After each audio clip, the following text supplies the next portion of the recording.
Well, that's kind of an obvious statement up there. I started with that sentence about 12 years ago, and I started in the context of developing countries.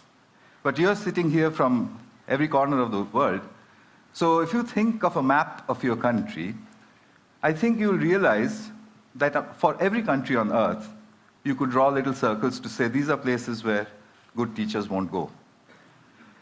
On top of that, those are the places from where trouble comes. So we have an ironic problem. Good teachers don't want to go to just those places where they're needed the most. I started in 1999 to try and address this problem with an experiment, which was a very simple experiment in New Delhi.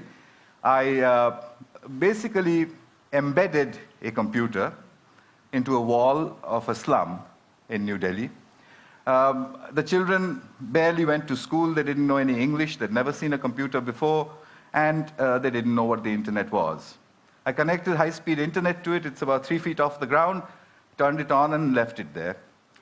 After this, we noticed a couple of interesting things which you'll see, but I repeated this all over India and then through a large part of the world, and noticed that children will learn to do what they want to learn to do. This is the first experiment that we did. 8-year-old boy on your right, teaching his student, a 6-year-old girl, and he was teaching her how to browse. This boy here in the middle of central India, this is in a Rajasthan village, where the children recorded their own music and then played it back to each other, and in the process, they enjoyed themselves thoroughly. They did all of this in 4 hours after seeing the computer for the first time. In another South Indian village, these boys here had assembled a video camera and were trying to take the photograph of a bumblebee. They had downloaded it from Disney.com or one of these websites, 14 days after putting the computer in their village. So at the end of it, we concluded that groups of children can learn to use computers and the internet on their own, irrespective of who or where they were.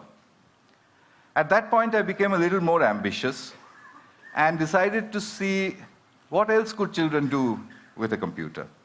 We started off with an experiment in Hyderabad, India, where I gave a group of children, they spoke English with a very strong Telugu accent.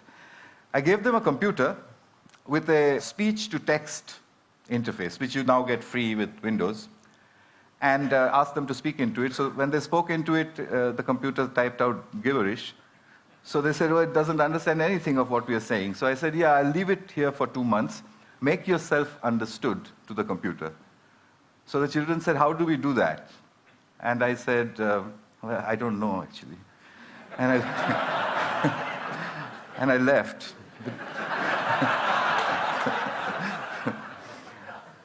2 months later, and this is now documented in the Information Technology for International Development Journal, their accents had changed and were remarkably close to the neutral British accent in which I had trained the speech-to-text synthesizer. In other words, they were all speaking like James Tooley.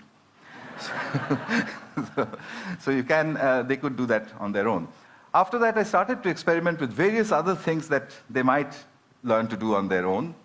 I got an interesting phone call once from Colombo, from the late Arthur C. Clarke, who said, I want to see what's going on. And he couldn't travel, so I went over there. He said 2 interesting things. A teacher that can be replaced by a machine should be. The second thing he said was that if children have interest, then education happens.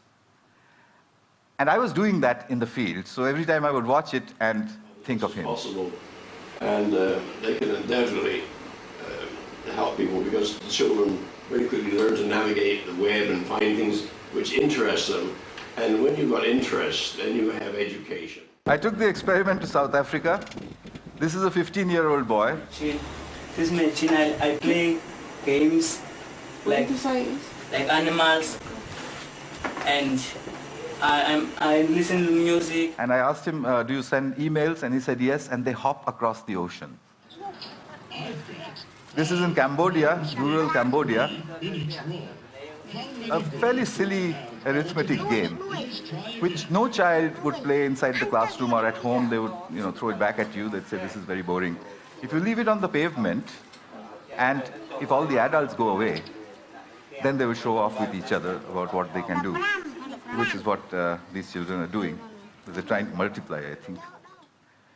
And all over India, at the end of about 2 years, children were beginning to Google their homework. As a result, the teachers reported tremendous improvements in their English.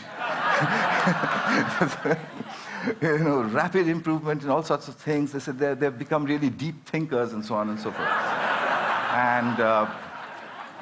And indeed, they had. I mean, if there's stuff on Google, why would you need to stuff it into your head?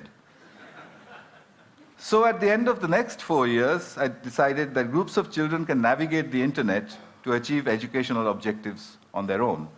At that time, a large amount of money had come into Newcastle University to improve schooling in India. So Newcastle gave me a call. I said, I'll do it from Delhi. They said, there's no way you're going to handle £1 million worth of university money sitting in Delhi. So in 2006, I bought myself a heavy overcoat and moved to Newcastle. I wanted to test the limits of this system. The first experiment I did out of Newcastle was actually done in India, and I set myself an impossible target. Can Tamil-speaking 12-year-old children in a South Indian village teach themselves biotechnology in English on their own? And I thought, I'll test them, they'll get a 0, I'll give them material, I'll come back and test them, they'll get another 0, I'll go back and say, yes, we need teachers for certain things. I called in 26 children, they all came in there, I told them, look, there's some really difficult stuff on this computer. I wouldn't be surprised if you didn't understand anything. It's all in English, and I'm going. So I left them with it. I came back after 2 months, and the 26 children marched in looking very, very quiet. I said, well, did you look at any of the stuff? They said, yes, we did. Did you understand anything? No, nothing. So I said, well, how long did you practice on it before you decided that you understood nothing? They said, we look at it every day.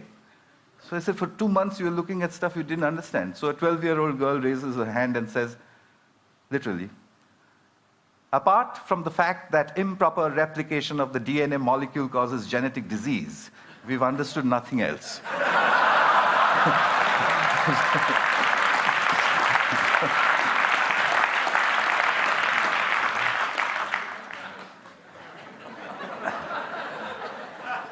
Took me 3 years to publish that. It's just been published in the British Journal of Educational Technology. One of the referees who refereed the paper said, it's too good to be true, which was not very nice. Well, one of the girls had taught herself to become the teacher, and that's her over there.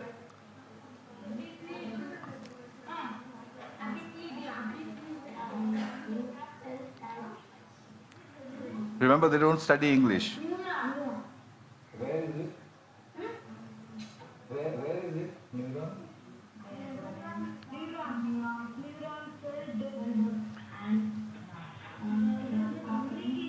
I've edited out the last bit where she said, when I asked where is the neuron, and she says, the neuron, and then she looked and did this.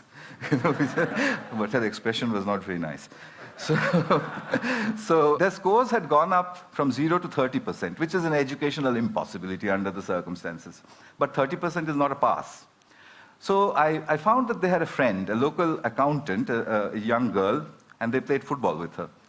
I asked that girl, would you teach them enough biotechnology to pass? And she said, how would I do that? I don't know the subject. I said, no, use the method of the grandmother. She said, what's that? I said, well, what you've got to do is stand behind them and admire them all the time. Just say to them, that's cool, that's fantastic, what is that? Can you do that again? Can you show me some more? She did that for 2 months. The scores went up to 50, which is what the posh schools of New Delhi with a trained biotechnology teacher were getting. So I came back to Newcastle with these results and decided that there was something happening here that definitely was getting very serious. So having experimented in all sorts of remote places, I came to the most remote place that I could think of.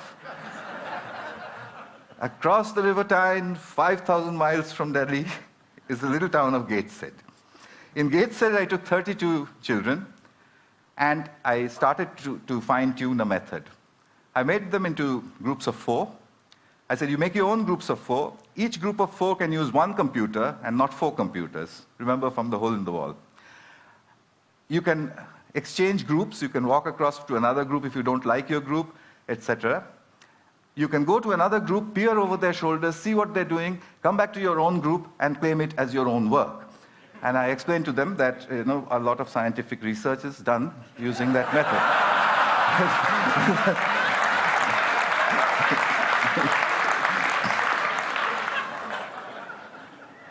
The children enthusiastically got after me to say, now what do you want us to do? I gave them 6 GCSE questions.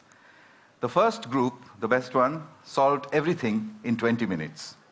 The worst, in 45. They used everything that they knew. News groups, Google, Wikipedia, Ask Jeeves, etc.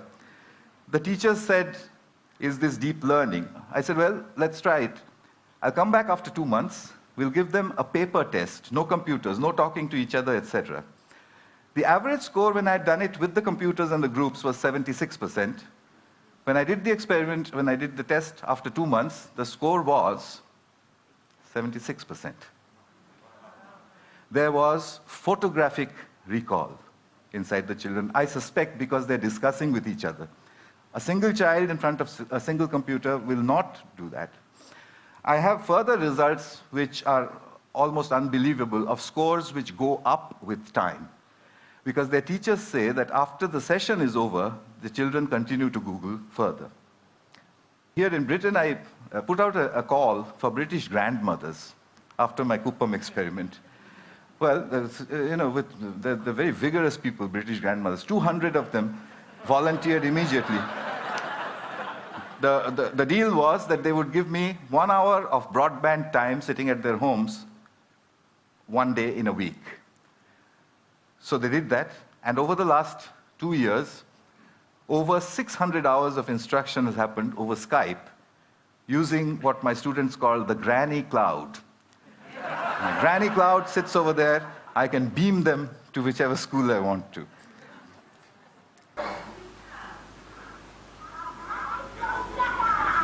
You can't catch me.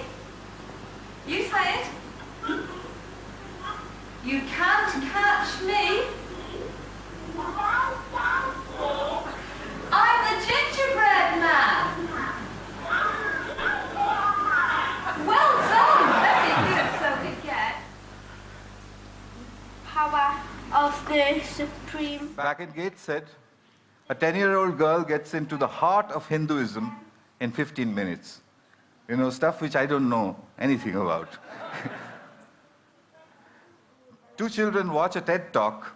They wanted to be footballers before. After watching 8 TED Talks, he wants to become Leonardo da Vinci.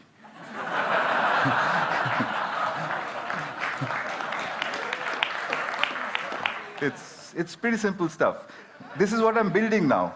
They're called souls, self-organized learning environments. The furniture is designed so that children can sit in front of big, powerful screens, big broadband connections, but in groups. If they want, they can call the granny cloud. This is the soul in Newcastle. The mediator is from Pune, India. So how far can we go? One last little bit and I'll stop. I went to Turin in May. I sent all the teachers away from a group of 10-year-old students. I speak only English, they speak only Italian.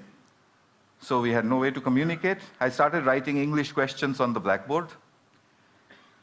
The children looked at it and said, what? I said, well, do it. They typed it into Google, translated it into Italian, went back into Italian Google. 15 minutes later,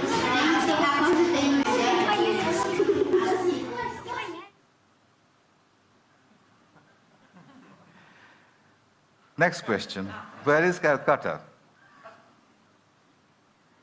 This one, they took only 10 minutes.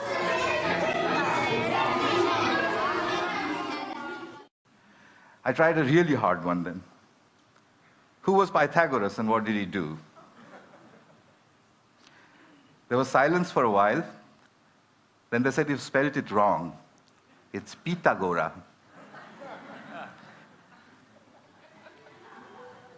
And then, in 20 minutes, the right angle triangles began to appear on the screens. It just sent shivers up my spine.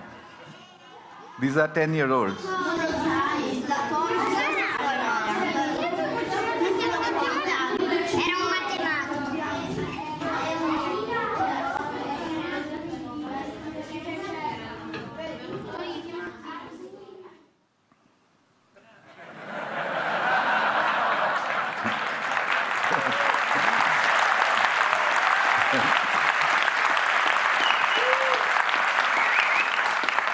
So you know what's happened? I think we've just stumbled across a self-organizing system. A self-organizing system is one where a structure appears without explicit intervention from the outside. Self-organizing systems also always show emergence, which is that the system starts to do things which it was never designed for, which is why you react the way you do, because it looks impossible. I think I can make a guess now. Education is a self-organizing system where learning is an emergent phenomenon. It will take a few years to prove it experimentally, but I'm going to try. But in the meanwhile, there is a method available. 1 billion children, we need 100 million mediators, there are many more than that on the planet, 10 million souls, $180 billion, and 10 years. We could change everything. Thanks. Thank you. Thank you.